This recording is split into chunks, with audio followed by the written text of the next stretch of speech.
So this message is for those that are asking me after Itefa, what is the next thing? With Itefa now, we are thinking low. By this time, I should have been able to want to know I can't tell. Lẹ́yìn ìgbà tó Itefa, kí ni next thing tó ṣe? O lè fa ìlọlé wà lọ́dọ̀ Olúwa. Èmi lè lo pé Olúwa pé Olúwa mi o, bá mi ṣe orí ẹni fa bá ń pa bì fún fámi o. Ṣé olówó tó Itefa fẹ́ lágbàá fẹ́ fowó rẹ̀ ra obì fún Ifá ẹ̀? Bá mi Ifá mi bá mi ta ọtí sí di fámi o. O lè ra wig, o lè ra iPhone 13 fún obìnrin, but okay kan rí ẹ. Your Ifá is your Ifá now, is your ori. It's not like it's attached to your ori. Nǹkan tó mú látọ̀run wá ni. So why you tọ́jú Ifá ẹ? I have a friend tó bá ti dọ̀tí sórí Ifá ẹ. Maybe go and travel. I'm a young bit of personally my family because I have to the family. I used to have like something is like so that connection is divine. One Ifá, Owa Pafa iti, Ifá ẹlòmíì ti kẹfun, ó ti dàbí ẹ̀bà àti jẹta. Àwa ní Ifá ó gbé, Ifá ṣe gbé ẹ, kò lè gbé ẹ bó ṣe ń ṣe fá ẹ, tó bá ṣe ń kẹ́ fá ẹ tí la ṣe máa kẹ́ ẹ. Ẹlòmíì gbé fá tán, ó gbé sórí àjà. Ẹlòmíì tẹ fá tán, ó kó sínú àwo faṣọ di ó gbé sábẹ́ bed. Àwọn ọ̀rẹ́ a máa gbé wálé, a máa fi orí bẹ́ẹ̀dì, a máa fi ṣùkúlù bọ́dì everyday pàpàpàpàpà lórí bẹ́ẹ̀dì yẹn. Ifá ẹ̀dẹ̀ wà lábẹ́. Àwa ní Ifá àwọn ògbé wọn. Ifá is like the way you báwọn lẹ́sìn yòókù ṣe máa ń pọ́n Holy Bible, Holy Quran, wọn bó ṣe máa ń pọ́n lé yẹn. That's where bó ṣe máa pọ́n Ifá ẹ̀ lẹ́nu yẹn. If you see a Muslim brother or Muslim sister like tó yẹ nǹkan Quran yẹn dàbí ẹkùn ẹ̀mí ẹ̀ ni. That's how sacred their Quran is. You too can make your Ifá is also it's sacred. Ifá kún gbé bí ìdọ̀tí, ó gbé fá sínú ilé, ìwọ fúnra wọn ní kíní ni ẹ, wọn àtàwọn ọ̀rẹ́ ẹ̀ ẹ̀bẹ̀ tí ń ṣe báyìí, ẹ̀ ń rú ewu kú sórí Ifá wọn bẹ́ẹ̀. Ilé wa ṣe kùtà wá ní Ifá ẹ̀ ò ṣe. No, when you have Ifá, like I used to tell people, I want to go to Ifá, I used to tell them, this is how it is done. To go to Ifá tán, sit down, ask me questions. How does it work? Ṣé màmá sùn màmá jí lásán ni? Kí ni next thing? Yes, next thing is going to Itefa, observe your, learn to understand your èèwọ̀. Ṣọ́ra fún èèwọ̀ ẹ, ṣọ́ra fún èèwọ̀ ẹ tán. Èèwọ̀ yìí èèwọ̀ gbogbo èèwọ̀ kọ́ ló máa ń pààyàn. Èèwọ̀ mi máa ń ba èèyàn jẹ́. Everybody has èèwọ̀. Èèwọ̀ ò kì í ṣe kò ta mẹ́sìn. We have Muslims tó Itefa, we have Christians tó Itefa, tó dẹ̀ lọ church, tó dẹ̀ ní Ifá lọ́dọ̀ Olúwo wọn. But èèwọ̀ wọn yẹn, ẹ̀jẹ̀ Jésù ò lè pa èèwọ̀ rẹ. Kò sì rí yìí ò lè pa èèwọ̀ rẹ. Kò sì rí yìí àbẹ́ Jésù lè pa èèwọ̀ rẹ ni. Kó bu iyọ̀ sílẹ̀, èèwọ̀ ìgbín ni iyọ̀. Kí ìgbín wá kọjá iyọ̀ kọjá kó wá bẹ̀rẹ̀ sí pé Jésù lé lórí. Odi Jésù àbò. Quran gan ọdún Quran àbò. Ànábì gan abẹ́ ìkú lórí pé kó fi láìláìlọ́la jí ìgbín ló fẹnu kan iyọ̀. Bẹ́ẹ̀ ni ìwọ ṣe ń jẹ́. Bí a èèwọ̀ tó yẹ pé it is your èèwọ̀. Bí a àwọ̀ tó yẹ pé like okay èèwọ̀ ẹ o kò ṣọ́ra fún ìrìn alẹ́ ni. Ṣọ́ra fún ìrìn alẹ́. Ó dẹ̀ gbé ibi tó ti ń kidnap.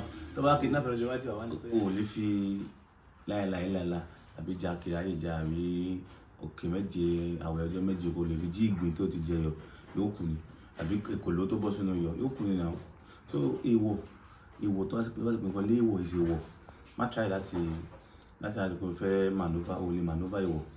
So wá ní Itefa tán, o ti observe èèwọ̀ ẹ̀. Ìṣèbí èèwọ̀ kì í pààyàn tí mo ṣe mi kú, wà tó ṣe.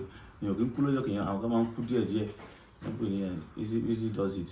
Easy buy ikú, èèyàn san díẹ̀díẹ̀ ikú ni. So nǹkan tí ó kó fógun ọdún rìn, Ifá lè bẹ̀rẹ̀ sọ di níbi ọdún kan ọdún méjì. Ifá ò kì í ṣe kì í kọ́yàn lójú. Kò sí kọ́dúkọ́dún nínú Ifá. Ó kọ̀ máa jẹ́ kí ènìyàn easy fún ẹni.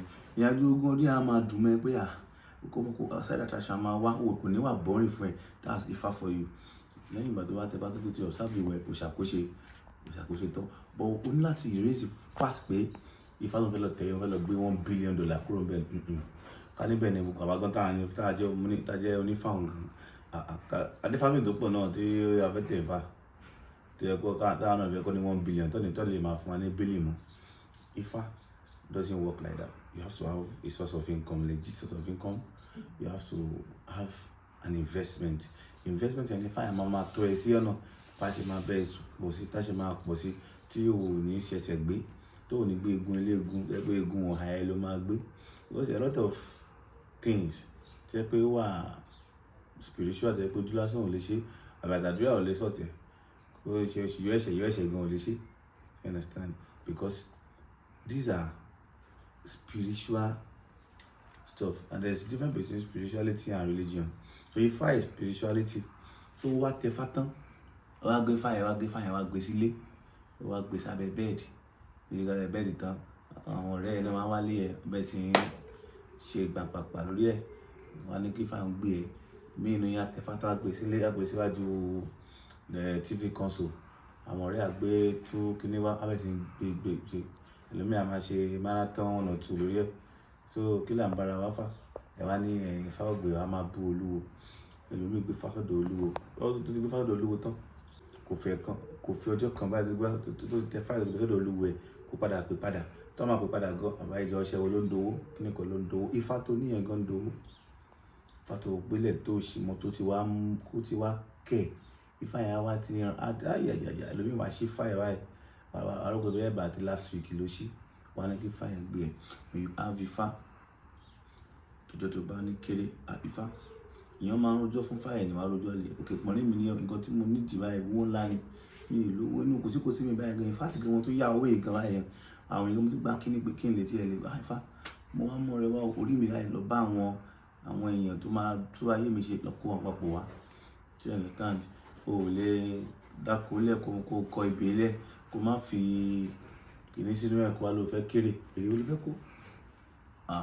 so bí Ifá ṣe ń ṣiṣẹ́ nìyẹn, ìwọ tó ní Ifá ẹ o kò fẹ́yàn pupa o kò fẹ́yàn dúdú o kò wáṣọ pupa kò wáṣọ dúdú o but like ẹ because you look fine, you look more cute in all those kind of attire, àwọn abẹ́rẹ́ sí rock ẹ àwọn ní life kọ́ nìyẹn.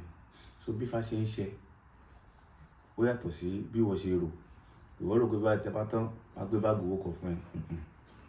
Another question tẹ́lẹ̀ kan tó bèèrè lọ́wọ́ mi náà ó ní Ifá yẹn tí ẹ bá ní Ifá yẹn ṣé ó dandan kí ẹ máa ṣé tí ẹ bá dọ̀tí sí tábà fọtí sí Ifá ṣé ọtí nìkan ló máa jẹ́ kí Ifá sọ̀rọ̀ tó máa activate ẹ ni, máa activate Ifá without dọ̀tí man I don't know for your own Ifá o àbí tó lè tẹ Ifá lọ́dọ̀ tèmi máa ń wúre ní Ifá mi láì fọtí sí máa dẹ́rì, you understand, mo máa ń wúre sí ọtí Ifá mi tí máa dẹ́ láì fọtí sí, tí màá róbì gbà mí tí máa tọrọ ní Ifá mi máa rí, tí màá rí nǹkan pàṣẹ.